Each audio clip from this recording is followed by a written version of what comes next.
Oi, pessoal, bom dia, boa tarde, boa noite. Eu sou a Mari Rios, sou médica, sou lá do canal @mamãe pediatra. Sou pediatra, obviamente, e estou aqui para falar com vocês sobre um assunto que eu amo, que é criança, né? E esse assunto hoje vai ser mais focado em relação ao desenvolvimento infantil. A gente passou por um período muito turbulento, né? Há pouco tempo atrás, a OMS acabou de decretar o final da emergência, né? Da Covid-19.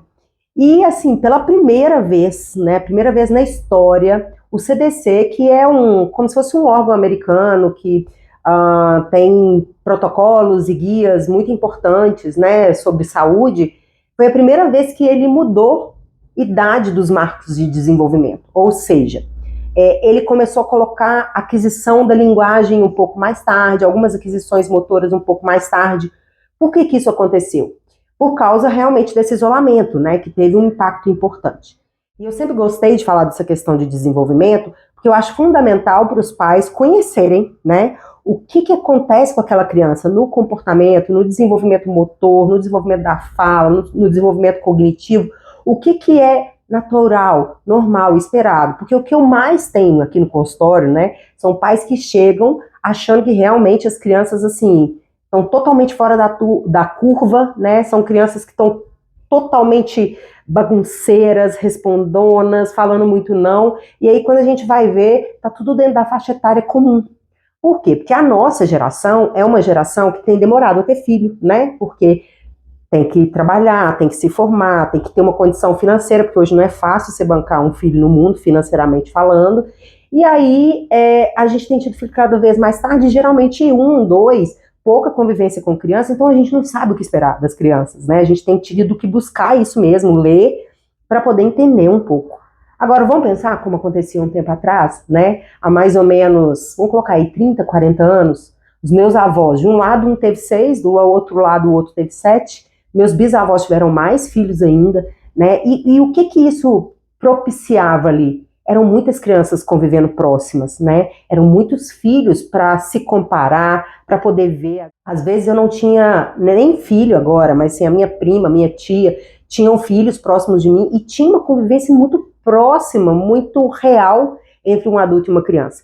E a nossa geração não, é uma geração que tem ido morar sozinha durante um grande período, e aí vai estudar, e não sei o quê. E quando tem filho, e chega aquele bichinho na mão da gente, né, a gente fica meio que perdido, sem saber como funciona, e às vezes cobrando uma criança de se comportar como um adulto, porque a gente não sabe que é diferente, né, criança não é mini adulto. E aí esse período que a gente teve agora de isolamento, ele veio colocar para mim ainda mais asterisco na importância da escola em relação a essa questão do desenvolvimento.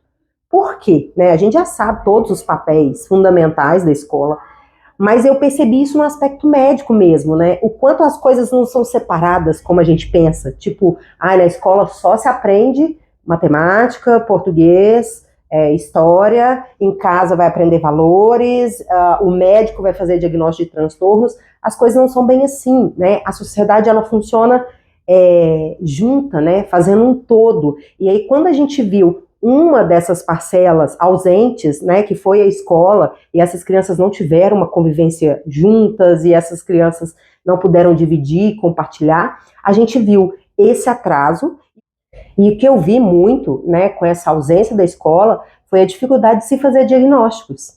A escola, gente, tem um papel fundamental de auxílio para a família na sinalização, né, de transtornos do desenvolvimento.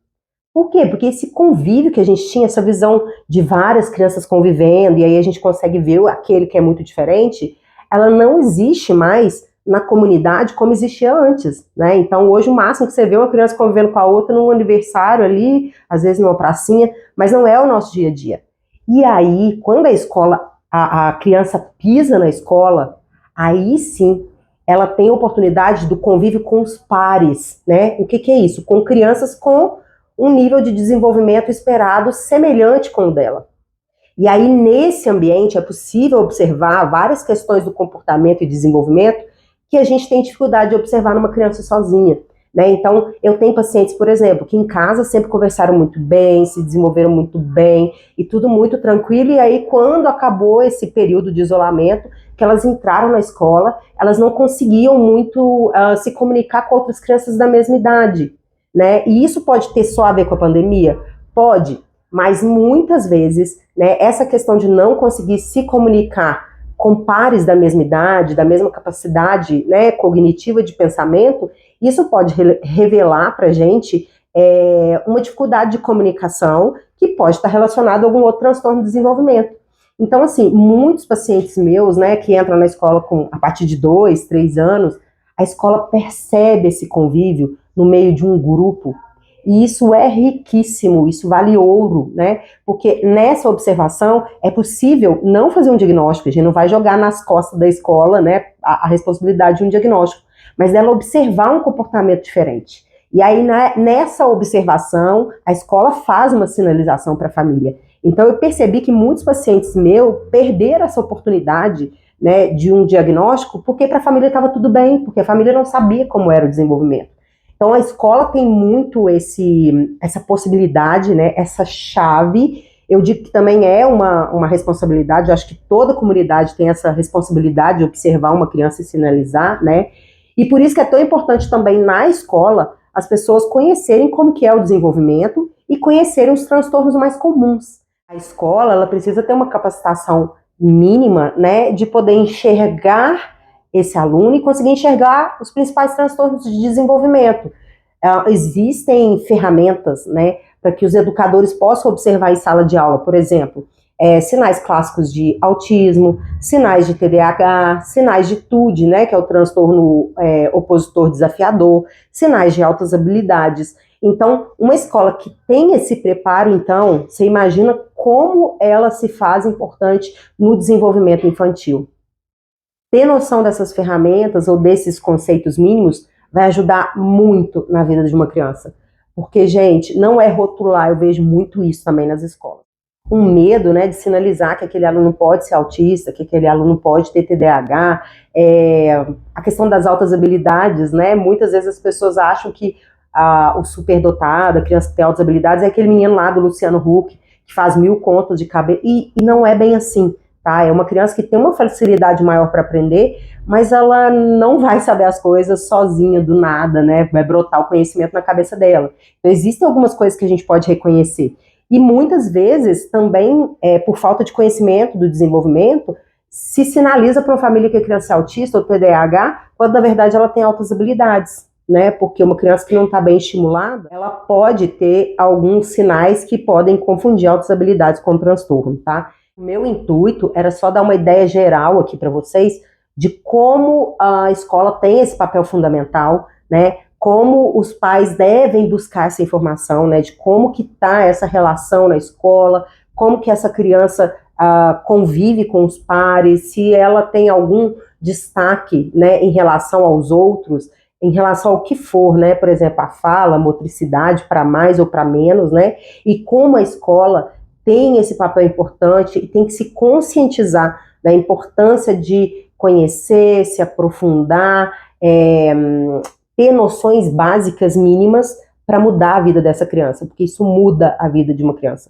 tá? Não é rótulo, é na verdade uma identificação para que aquela criança, primeiro, se sinta pertencente e que para as adaptações sejam feitas, né? Porque enquanto a gente não enxerga a diferença, a gente não deixa claro, né, que existe algo ali de diferente, a gente não consegue dar o suporte adequado.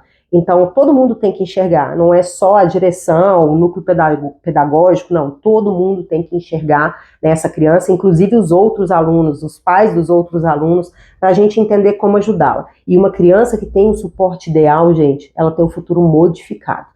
Tá? Porque é muito ruim não pertencer, não conseguir ser compreendido, não conseguir se expressar. E aí, quando a gente faz um diagnóstico, a gente modifica o ambiente, essa criança consegue de alguma maneira ser ouvida, né? Essa criança consegue escutar, e aí, consequentemente, as coisas fluem muito melhor, né? Então, famílias e escolas, vamos dar a mão, porque é essencial. Então, pessoal, Tchauzinho para vocês, a gente se fala mais, se encontra em breve para aprofundar ainda mais nesse assunto sobre as crianças, as escolas, a família e o desenvolvimento infantil. Um abraço para vocês.